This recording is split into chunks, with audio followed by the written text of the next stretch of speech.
دین کے پھیلاؤ اور علم کے حصول کے لیے جتنی خدمت حضرات صحابہ کرام اور اولیاء کرام نے دی ہے، تاریخ میں کسی مذہب اور ملت کی ایسی مثال نہیں ملتی۔ صرف 9,500 یا 10,000 کے قریب صحابہ کی قبر مدینہ کے بقیع قبرستان کے اندر ہے۔ یہ صرف اور صرف حضرت ابو درداء کا معاملہ نہیں ہے۔ دکھ کا مقام تو یہ ہے، آپ اور ہم صحابہ کے تاریخی کارناموں کی تاریخ سے واقف نہیں ہیں۔ ذرا مجھے بتائیں کہ بلال حبشی کی قبر کہاں ہے؟ شام، الباب الصغیر، ام سلمہ رضی اللہ عنہ کی قبر کہاں ہے؟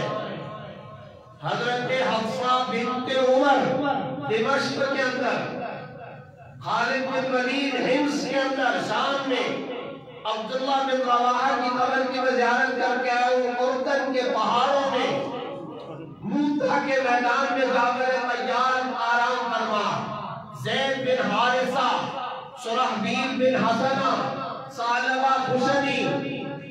صرف ایک قبرستان ہے دمشق میں جس کا یہ فاصلہ بتا رہے تھے کہ دمشق سے آج جو فلائٹ مدینہ کے لیے یا جدہ کے لیے چلتی ہے 4.5 گھنٹے لگتے ہیں جہاز پر۔ صرف اور صرف دمشق کا ایک قبرستان ہے، اس قبرستان کا نام ہے الباب الصغیر۔ خطیب بغدادی اور حضرت مولانا مفتی محمد تقی عثمانی صاحب نے جہان دیگر میں اپنی تحقیق یہ لکھی ہے کہ اس ایک الباب الصغیر قبرستان میں 11,500 صحابہ تھے۔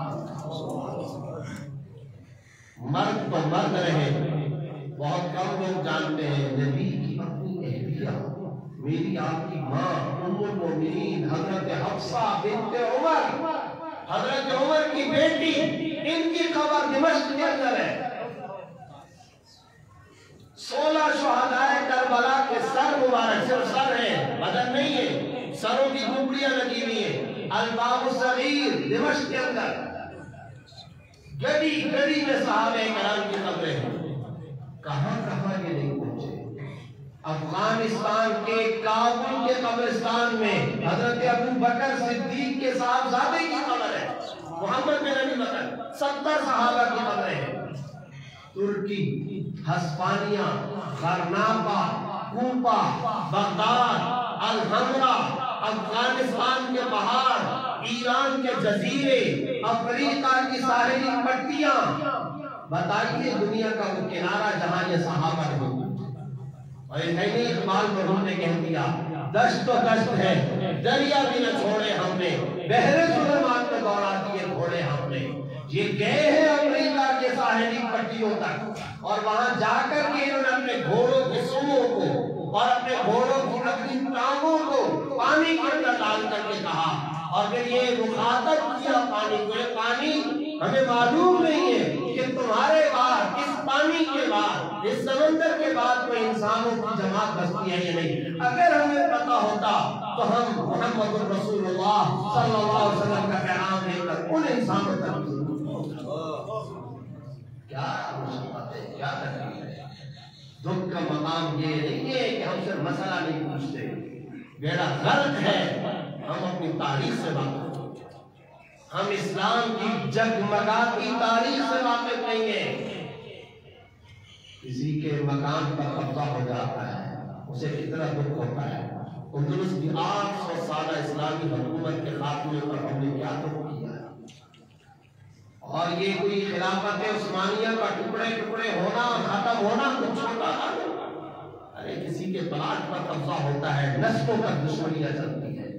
ہم تو وہ لوگ ہیں 800 سال کی حکومتیں ہماری ختم ہوئی، عہد زوال میں جی رہے ہیں، پستی کے دور میں جی رہے ہیں۔ پت جھڑ کے موسم میں ہم پیدا ہوئے اور پت جھڑ کے موسم میں جوان ہوئے اور پت جھڑ کے موسم میں مر رہے ہیں۔ ہم جیسے لوگوں کو کیا اندازہ اسلام کی شان و شوکت بہارے کیا، ہم نے اسلام کی بہارے کہاں سے، ہمیں کیا معلوم فاروق اعظم کی فاروقی افواج جارحانہ انداز کے اندر دنیا کے ملکوں میں کس طرح سے پہنچ رہی ہیں۔